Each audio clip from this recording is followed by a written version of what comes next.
اللہ کا فضل اور اس کا احسان ہے۔ میں تو خیریت سے ہوں، آپ خیریت سے ہیں؟ الحمدللہ، اللہ کا لاکھ لاکھ شکر ہے، میں خیریت سے ہوں۔ آپ بتائیں کہ آپ اس وقت کہاں تعلیم حاصل کر رہے ہیں؟ بھائی عبدالقدوس، میں اور میرے یہ رفقا اس وقت ہندوستان کے 200 سالہ قدیم مرکزی ادارہ مدرسہ عربیہ جعفریہ ہدایت العلوم کرہی ضلع سنت کبیر نگر کے اندر شعبہ عربی ششو میں تعلیم حاصل کر رہے ہیں۔ ماشاءاللہ، بہت اچھا۔ آپ تو ایک عظیم اور مشہور ادارے میں تعلیم حاصل کر رہے ہیں، جس کا تذکرہ میں بہت سے لوگوں کے زبان سے سنتا چلا آ رہا ہوں۔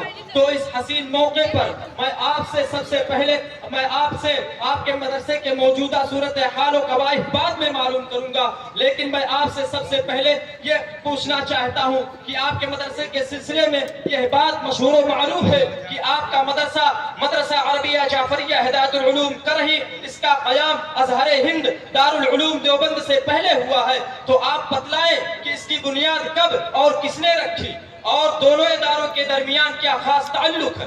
بھائی عبدالقدوس، آپ نے مجھ سے ایک بہت اہم اور ضروری سوال کیا ہے جو ہر ایک کے دل میں پیدا ہوتا ہے۔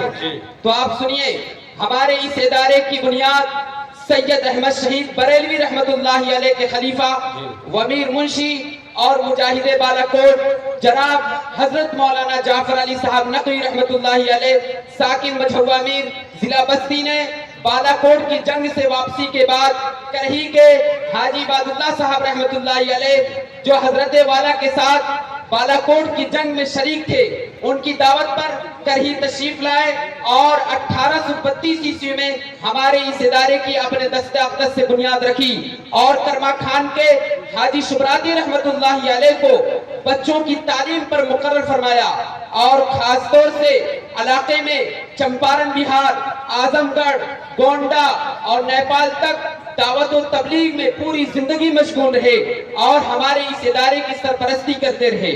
جی بھائی حامد، آپ یہ بھی بتلائیں کہ آپ کے ادارے کی دارالعلوم دیوبند کی بنیاد کب اور کس نے رکھی تاکہ آپ کے مدرسے کی قدامت واضح ہو جائے؟ جی عبدالقدوس بھائی، ازہر ہند دارالعلوم دیوبند کی بنیاد سید احمد شہید بریلوی رحمت اللہ علیہ کے خلیفہ جناب میاں نور محمد جھنجاروی رحمت اللہ علیہ اور ان کے خلیفہ جناب حاجی امداد اللہ مہاجر مکی رحمت اللہ علیہ اور ان کے خلیفہ جناب حضرت مولانا محمد قاسم صاحب نانوتی رحمت اللہ علیہ نے ازہر ہند دارالعلوم دیوبند کی بنیاد سن 1866 عیسوی میں رکھی۔ بھائی حامد، آپ کے بیان سے معلوم ہوا کہ اس ادارے کے بانی حضرت مولانا جعفر علی صاحب نقوی رحمت اللہ علیہ سید احمد شہید رحمت اللہ علیہ کے بلا واسطہ خلیفہ ہیں۔ جی بالکل۔ اور دارالعلوم دیوبند کے بانی حضرت مولانا قاسم نانوتوی رحمت اللہ علیہ یہ حاجی امداد اللہ مہاجر مکی اور پھر میاں نور محمد جھنجھانوی رحمت اللہ علیہ کے واسطے سے سید احمد شہید رحمت اللہ علیہ کے خلیفہ ہیں۔ جی تو اس طرح دونوں اداروں کے بانیان کا تعلق سید احمد شہید رحمت اللہ علیہ سے ہے۔ جی تو میں آپ سے یہ کہوں گا کہ آپ سب سے پہلے حضرت مولانا جعفر علی صاحب نقوی رحمت اللہ علیہ کے حالات سے ہم سامعین کو مستفیض فرمائیں۔ جی بالکل۔ بھائی عبدالقدوس، ہمارے اس ادارے کے بانی خلیفہ سید احمد شہید بریلوی رحمت اللہ علیہ جناب حضرت مولانا جعفر علی صاحب نقوی بستوی رحمت اللہ علیہ کا تعلق حسینی خاندان سے ہے۔ اسی خاندان کے ایک عظیم فرد جناب سید جلال الدین رحمت اللہ علیہ 8ویں صدی ہجری میں ہندوستان تشریف لائے اور دہلی میں قیام کیا۔ پھر اس خاندان کے افراد ہندوستان کے طول و عرض میں پھیل گئے، چنانچہ 11ویں صدی ہجری میں اسی خاندان کے ایک عظیم فرد جناب میر علی دوست مجھوا میر آ کر آباد ہو گئے اور حضرت مولانا جعفر علی صاحب نقوی بستوی رحمت اللہ علیہ اسی خاندان کے چشم و چراغ تھے۔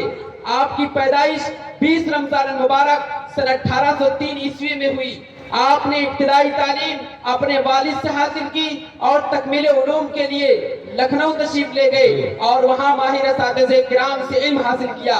بھائی عبدالقدوس، حضرت مولانا جعفر علی صاحب نقوی بستوی رحمت اللہ علیہ کو سن 1830 عیسوی میں یہ معلوم ہوا کہ سید احمد شہید بریلوی رحمت اللہ علیہ افغانستان کی جانب جہاد کے لیے روانہ ہوئے ہیں تو آپ نے 19 مجاہدین کا جتھا لے کر پنجاب کے قصبہ پنجتار میں پہنچے تو سید احمد شہید بریلوی رحمت اللہ علیہ نے آپ کی استقبال میں 50 توپیں داغی اور آپ کو میر منشی مقرر فرمایا، اور آپ بالاکوٹ کی جنگ سے واپسی کے بعد سن 1832 عیسوی میں اپنے وطن مجھوا میر تشریف لائے اور ہمارے اس ادارے کی بنیاد رکھی۔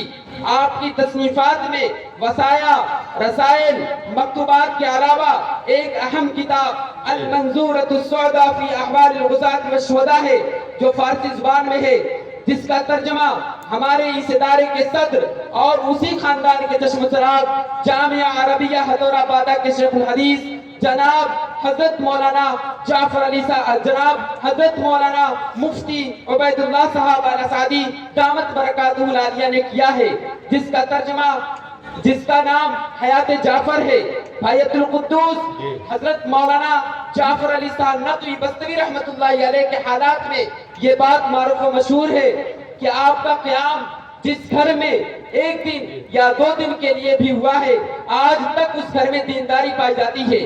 اور یہ بات بھی معروف و مشہور ہے کہ جب آپ نیپال کی جانب دعوت و تبلیغ کے لیے عازم سفر ہوئے اور باسی کے راستے سے گزرے تو باسی کے راجہ نے آپ کو 19 توپوں کے ذریعہ سلامی دی اور آپ کو اپنے ہاں ٹھہرایا اور آپ کی خاطر راپتی ندی کے اس پار ایک مسجد بھی تعمیر کرائی، جس کی وجہ سے ہر ایک ان سے محبت کرتا ہے۔ بھائی عبدالقدوس فر علم و حکمت کا آفتاب سن 1871 عیسوی میں اپنے وطن معلوف مجھوا میر کے گورے گریبا میں خاموشی کے ساتھ محو خواب ہو گیا۔ انا للہ و انا الیہ راجعون۔ بھائی حامد، آپ یہ بھی بتلائیں کہ آپ کے ادارے کے 200 سال کا تعلیمی سفر کیا ہے اور اس ادارے کی نظامت کے فرائض کتنے لوگوں نے انجام دی ہے؟ بھائی عبدالقدوس، آپ کے اس سوال کا جواب میں دینا چاہتا ہوں۔ جی فرمائیے۔ سن 1832 عیسوی سے لے کر سن 1930 عیسوی تک اس 100 سال کے درمیان یہ ادارہ مکتب کی سطح پر دینی تعلیم کی خدمت انجام دیتا رہا، اور اس دوران صرف 2 بزرگوں نے اس ادارے کی نظامت فرمائی۔ سن 1832 عیسوی سے لے کر سن 1890 عیسوی تک جناب حاجی شغراتی صاحب رحمت اللہ علیہ نے اس ادارے کی نظامت فرمائی، جو کہ کرما خان کے باشندے تھے۔ ان کے انتقال کے بعد یہ ادارہ تقریباً 2 سال تک بند رہا، ناظم کی تلاش جاری رہی۔ چنانچہ سن 1892 عیسوی میں جناب میاں سلامت اللہ صاحب رحمت اللہ علیہ ساکن جمدہ شاہی نے اس ادارے کی نظامت فرمائی۔ 39 سالہ خدمت انجام دینے کے بعد سن 1931 عیسوی میں اس دار فانی سے دار بقا کی طرف کوچ کر گئے۔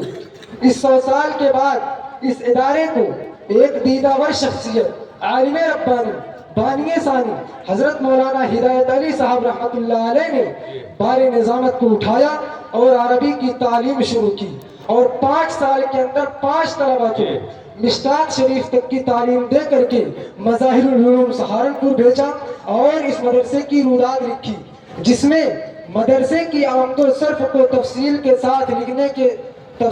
ساتھ لکھا اور طلبہ و اساتذہ کی تفصیل کو لکھا، اور اس وقت سے آج تک روداد کے لکھنے کا سلسلہ جاری و ساری ہے۔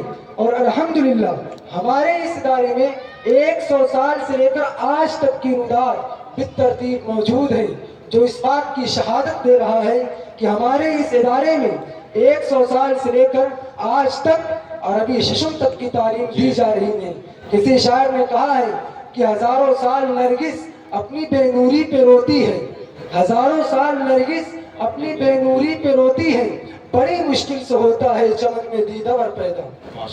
بھائی حامد، آپ اور آپ کے رفیق کے بیان سے یہ بات معلوم ہوئی کہ اس ادارے کی تعلیم و ترقی میں حضرت مولانا جعفر علی صاحب نقوی رحمت اللہ علیہ اور مولانا ہدایت علی رحمت اللہ علیہ کا اہم کردار رہا ہے۔ جی بالکل۔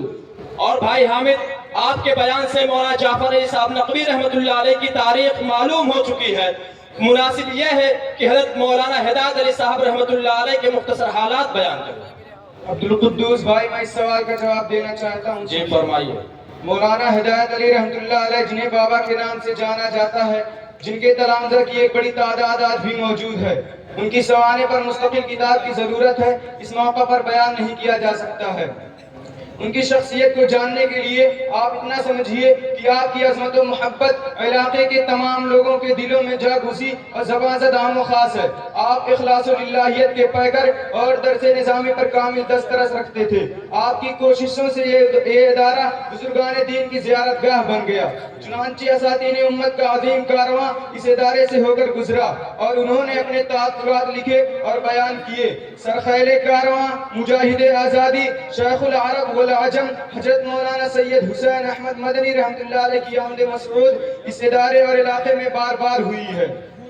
آپ بیل گاڑی میں سوار ہو کر دھول میں نہائے ہوئے قریہ قریہ گاؤں گاؤں کا دورہ کیا اور واعظ فرمایا اور مریدین منتسبین آپ کے ساتھ ہو لیے، اور آپ نے مولانا ہدایت علی رحمۃ اللہ علیہ کو ایک جلسے میں مجمع عام میں خلعت خلافت عطا کرتے ہوئے کہا، میں آپ حضرات سے بات کہتا ہوں کہ آپ اپنا اصلاحی تعلق مولانا ہدایت علی رحمۃ اللہ علیہ سے قائم کریں۔ بھائی حامد، آپ کے رفیق نے اپنے بیان میں اساتین امت کے تاثرات کا رجسٹر معائنہ میں درج ہونے کو ذکر فرمایا، تو میں مناسب سمجھتا ہوں اس کے بارے میں بھی کچھ ذکر کر دیں۔ بھائی عبدالقدوس، آپ کے اس سوال کا جواب بھی میں دینا چاہتا جی ہوں۔ فرمائیے۔ رجسٹر معائنہ میں اساتین و اکابرین امت کی تحریر بہت طویل ہے، جی کیونکہ اس ادارے کا تعلیمی سفر بھی بہت طویل ہے۔ میں چند ناموں کو آپ کے سامنے پیش کرنا چاہتا ہوں۔ مجاہد آزادی حضرت مولانا سید عطا اللہ شاہ بخاری رحمۃ اللہ علیہ رجسٹر معائنہ میں رقم تراز ہے۔ وہ فرماتے ہیں کہ میں نے ہندوستان کے بہت سے مدارس دیکھی، لیکن یہ مدرسہ صرف مدرسہ ہی نہیں بلکہ آثار قدیمہ کا درجہ رکھتا ہے۔ اور سید سلیمان ندوی رحمۃ اللہ علیہ فرماتے ہیں کہ مجھے یہ سن کر بے حد خوشی اور مسرت ہوئی کہ اس خطے کو، مجاہد بالا کو، حضرت مولانا سید جعفر علی ندوی رحمۃ اللہ علیہ سے خاص تعلق اور خاص نسبت ہے، اور یہ ادارہ ان کے فیوز و برکات کی یادگار ہے۔ شیخ العرب والعجم شیخ الاسلام حضرت مولانا حسین احمد مدنی رحمۃ اللہ علیہ فرماتے ہیں کہ یہ ادارہ حسن بداوت کا ایک جلوہ اور کاروان رفتہ کا ایک نقش پا ہے۔ محتمین مدرسہ حضرت مولانا ہدایت علی صاحب رحمۃ اللہ علیہ کی چستی و بے نفسی اور بزرگی کا مظہر ہے۔ اساتذہ کا اخلاص و ایثار، جذبہ محبت اور طلبہ کی سادگی اس ادارے کی اصل دولت اور اصل سرمایہ ہے۔ اور اخیر میں حضرت نے یہ فرمایا، خدا کرے کہ تا قیامت دین کی یہ شمع فروزہ رہے اور اس کے فیوز و برکات دور تک اور دیر تک قائم رہے۔ بھائی حامد، آپ اور آپ کے رفقا نے اپنے مدرسے کی جامع اور مختصر تعریف بیان کی، جسے سن کر دل باغ باغ ہو گیا۔ نئی نسل کیا، پرانے لوگ بھی اس سے ناواقف ہیں۔ تو اب میں آپ سے آپ کے مدرسے کی موجودہ صورتحال و قوائف کے بارے میں پوچھنا چاہتا ہوں۔ تو آپ اپنے مدرسے کے موجودہ صورتحال و قوائف کو ہم سامعین کے سامنے مستفیض فرمائیں۔ بھائی عبدالقدوس، وقت بہت زیادہ ہو گیا ہے، جی اس کی تفصیل انشاءاللہ میں دوسری مجلس میں بیان کروں گا۔ جی بہتر یہ ہوگا آپ خود ہمارے ادارے میں تشریف لائیں اور اپنی آنکھوں سے یہاں کی تعلیم و تربیت اور نظم و نسق کا مشاہدہ کریں۔ ٹھیک ہے بھائی حامد، میں وقت نکال کر اپنی جماعت کے ساتھ انشاءاللہ آپ کے مدرسے میں ضرور حاضری دوں گا۔ انشاءاللہ۔ چلیے پھر ٹھیک ہے، السلام علیکم۔ وعلیکم السلام ورحمۃ اللہ۔